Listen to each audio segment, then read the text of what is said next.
Vasudeva Narayan Namaskritya Naram Chaiva Narottamam Devim Saraswatim Vyasam Tato Jayamudiriye Nashtapraneshu Vandreshu Nityam Bhagavatu Seva Bhagavati Uttam Shloke Mater Bhavati Naistiki. So continuing with the discussion on Sri Chaitanya Charitamrita, Madhya Lila, chapter 19, Lord Sri Chaitanya Mahaprabhu instructs Srila Rupa Goswami. So last shloka he said, Mahaprabhu told Rupa Goswami, in this universe, there are limitless living entities in 8,400,000 species, and all are wandering within this universe. So further he says, Keshagra Shateka Bhaga, Puna Shatansha Kari, Tara Sama Sukshma Jivera, Sarupa Vichar. The length and breadth of the living entity is described as 1/10,000th part of the tip of a hair.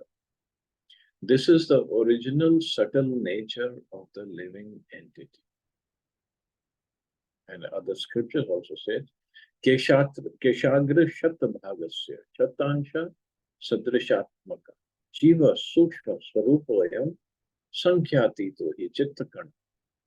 If we divide the tip of a hair into 100 parts and then take one of these parts and divide it again into 100 parts, that very fine division is the size of but one of the numberless living entities. They're all Chit Karna, particles of spirit, not matter. So this verse is quoted from the commentary on the portion of Srimad Bhagavatam, where the Vedas personified offer their obeisances unto the Supreme Personality of God. Lord Krishna confirms this statement in Bhagavad Gita, Mame Vansho Jivaloke Jivuta Sanatana. The living entities in this conditioned world are my eternal fragmental parts. My. So clearly he's saying, yeah, I'm the origin, not Brahma Jyoti. So they don't merge in. Lord Shri Krishna personally identifies himself with the minute living entities. Lord Krishna is a supreme spirit, the super soul, and the living entities are his very minute parts and parcels. Of course, we cannot divide the tip of a hair into such fine particles, but spiritually, such small particles can exist. Spiritual strength is so powerful that a mere atomic portion of spirit can be the biggest brain in the material. The same spiritual spark is within an ant and within the body of Brahma. According to his karma, material activities, the spiritual spark attains a certain type of body. Material activities are carried out in goodness, passion, and ignorance, or a combination of these. According to the mixture of modes of material nature, the living entity is awarded a particular type of body. This is the conclusion. So we all are spirit souls, and then depending upon our karma in the previous life, we got the current body, and then karmic reactions we have to go through. And we keep on going through. This is how we keep on going up, down, here, there, different species, different planet, different family, different country. And the cycle goes on and on and on and on. Balagra Shatbhagasya Shatadha Kalpitasya cha Bhago Jiva Savigyeya iti chaha parashruti. If we divide the tip of a hair into 100 parts and then take one part and divide this into another 100 parts, that 10,000th part is a dimension of the living entity. This is a verdict of the chief Vedic mantras. So different scriptures speak about this. Also people, without quoting the scriptures, without referring to the scriptures, they just make up their own theories or ideas, and they say, no, this is what it is, I feel this. This is what is mentioned in scriptures. What's the size of the soul? But different so-called gurus, they just give their opinion and their followers just follow it. And that's where also the problem is. They don't want to follow the scriptures. Sukshmanam api aham jiva. Lord Krishna says, among minute particles, I am the living entity. The living entity is one with and different from the Supreme Personality of God. As spirit soul, living entity is one in quality with the Supreme Lord. However, the Supreme Lord is bigger than the biggest, and the living entity is the smallest of the small. This quotation is a third pada of a verse from Srimad Bhagavatam. Aparimita dhruvastanu bhrito yadi sarvakatha starhina shashyateti niyamo dhruva netratha ajani cha yan mayam tad avimuchya niyantra bhavet samam anujanatam yad amata mat dushtayaya. O Lord, although the living entities who have accepted material bodies are spiritual and unlimited in number, if they are all pervading, there would be no question of their being under your control. If they are accepted, however, as particles of the eternally existing spiritual entity, as part of you, who are the Supreme Spirit whole, we must conclude that they are always under your control. If the living entities are simply satisfied with being identical with you as spiritual particles, then they'll be happy being controllers of so many things.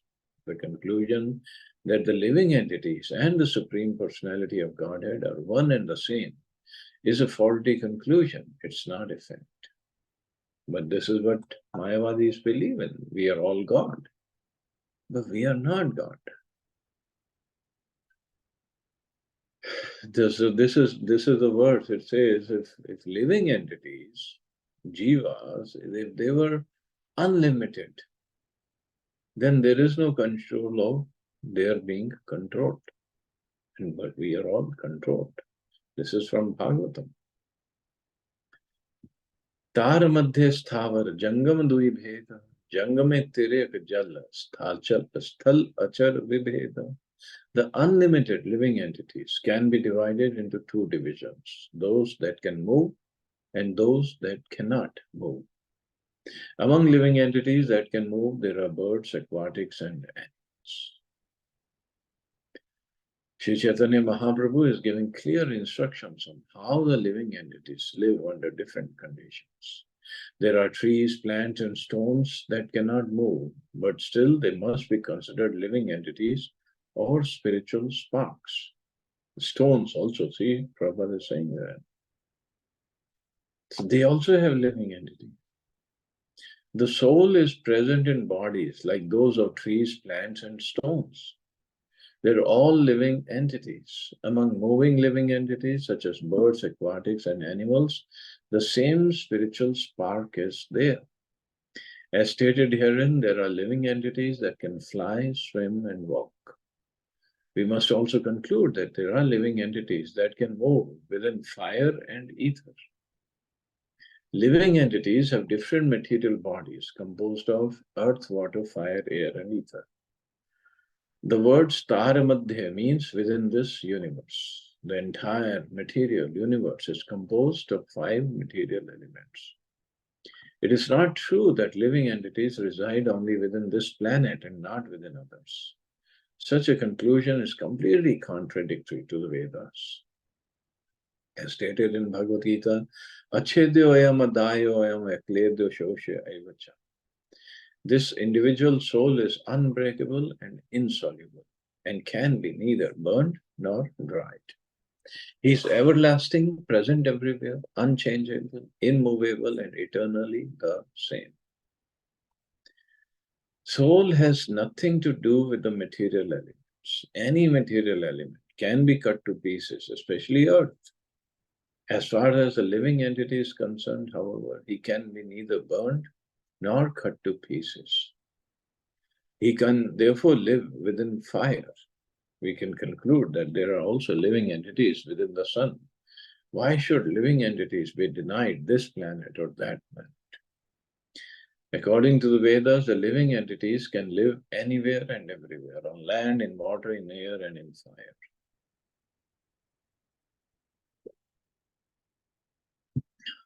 Whatever the condition, the living entity is unchangeable, sthanu.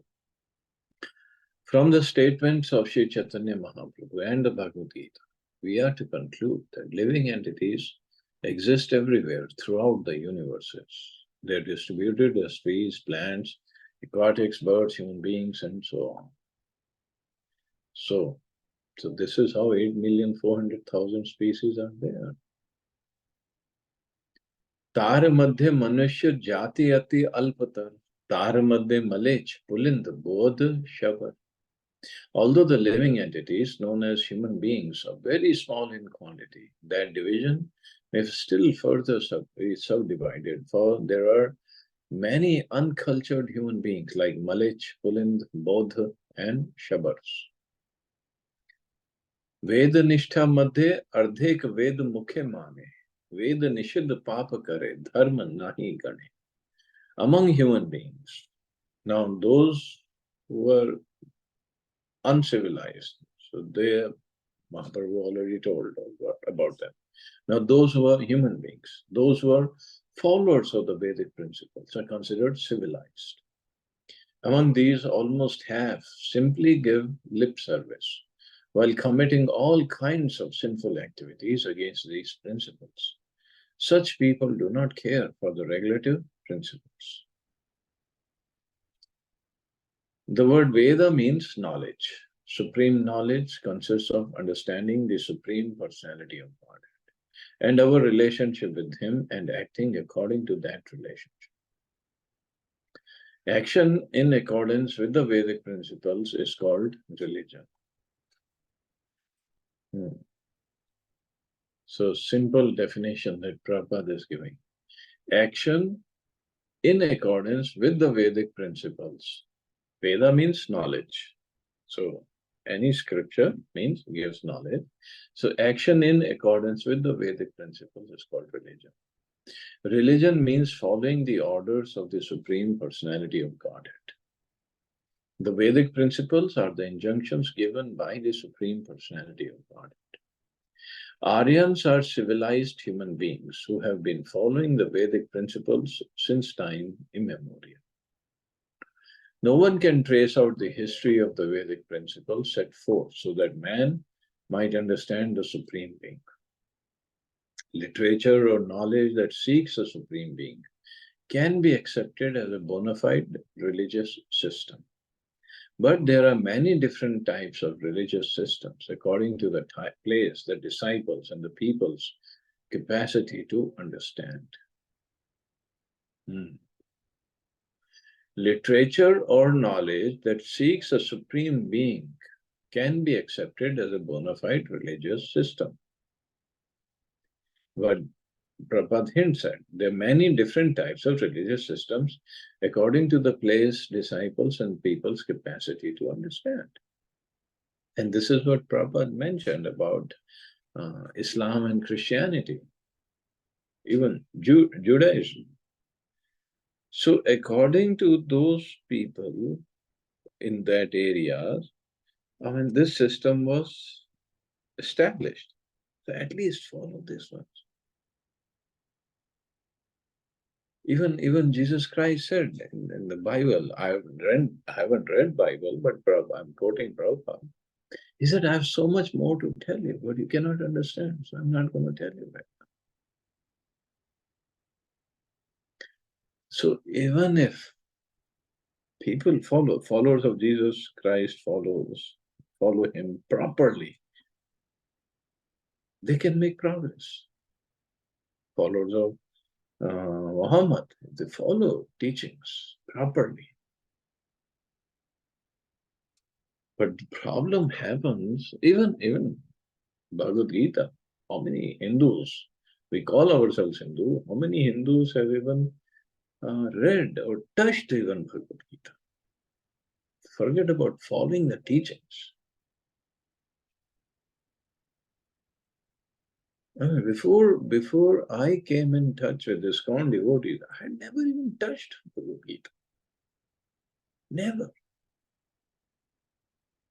It was like gone through college, my master's degree. Afterwards, came in contact with ISKCON devotees. And these are the books that should be taught from very childhood.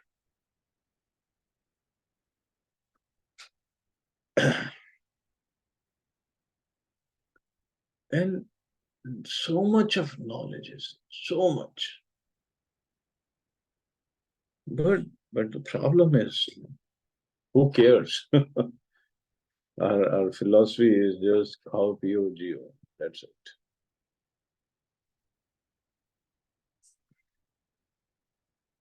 The highest type of religious system. Now, even in religious system, the highest type is Sarve Punsam Paro Dharmo Yato Bhaktiratho Kshaja.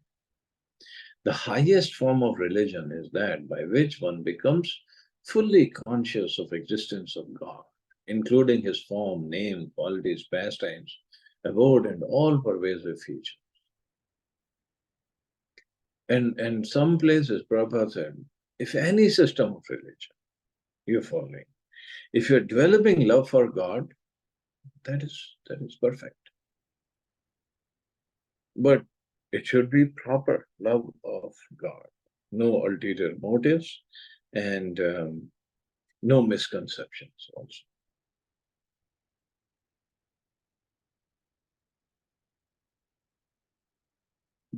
Chaitanya Mahaprabhu is giving these instructions to Rupa Goswami. Finally, it will all come down to developing love for Krishna, love for God.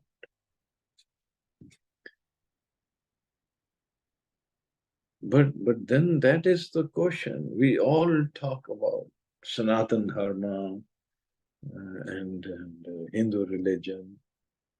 Are we developing love for God? That is the main question.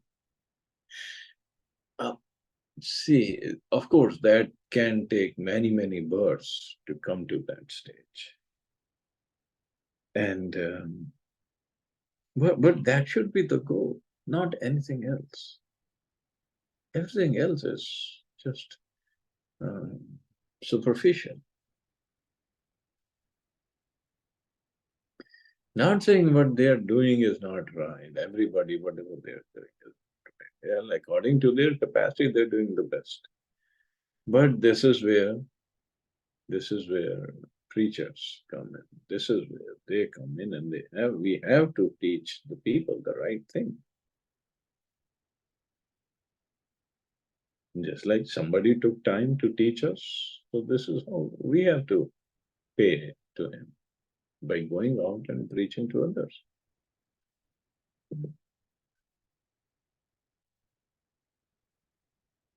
When everything is completely known, that is a perfection of Vedic knowledge.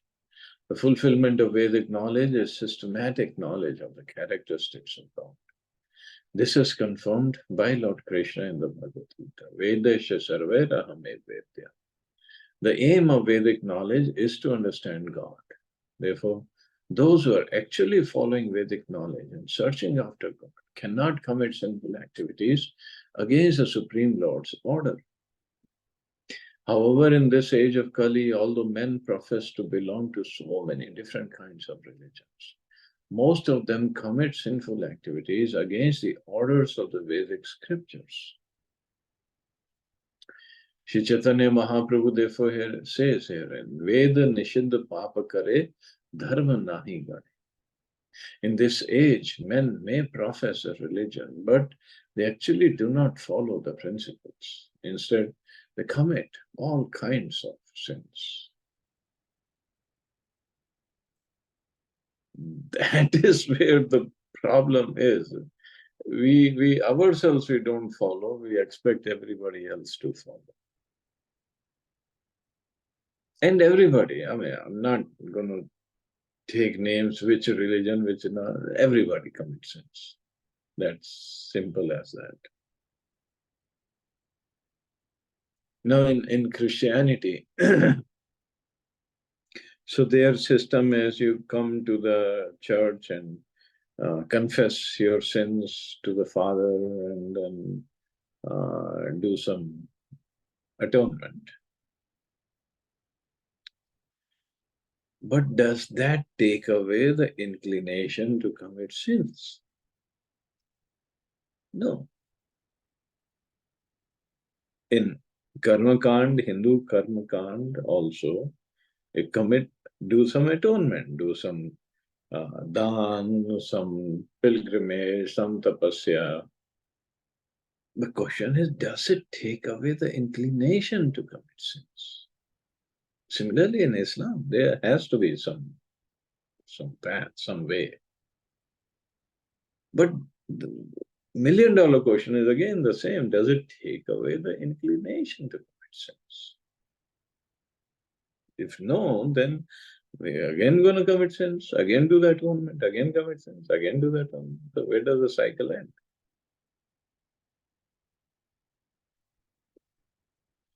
It ends only when we come to devotional service. Then Krishna himself says, Sarva dharman aham tam sarva pape moksha shyam.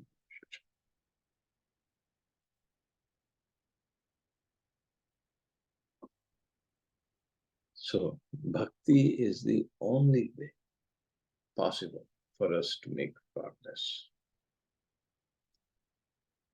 Okay, I guess I can stop here. See anybody has any questions, comments?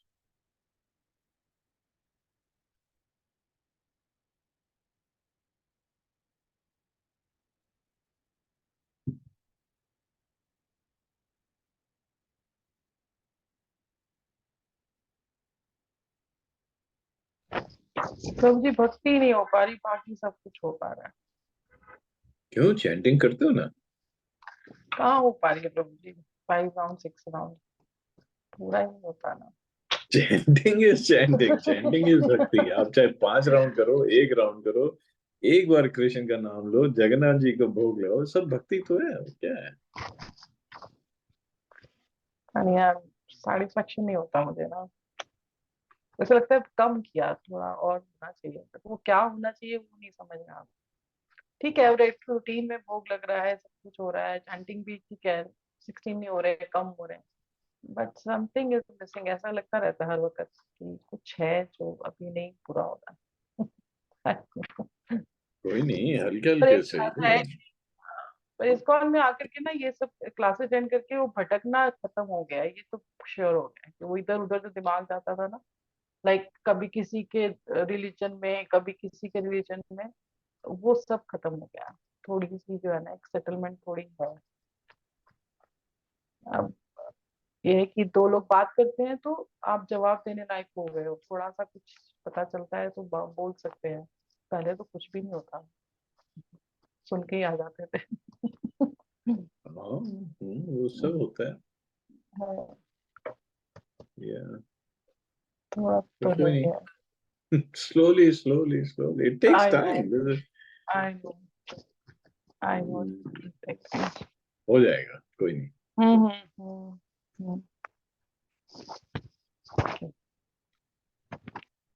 Thank you बाबू जी, thank you so ठीक है, much. Thank you. Hare Hare Krishna. Krishna, जय श्री राम। जय जय Srila Prabhupada. Thank you प्रभु जी। Thank you.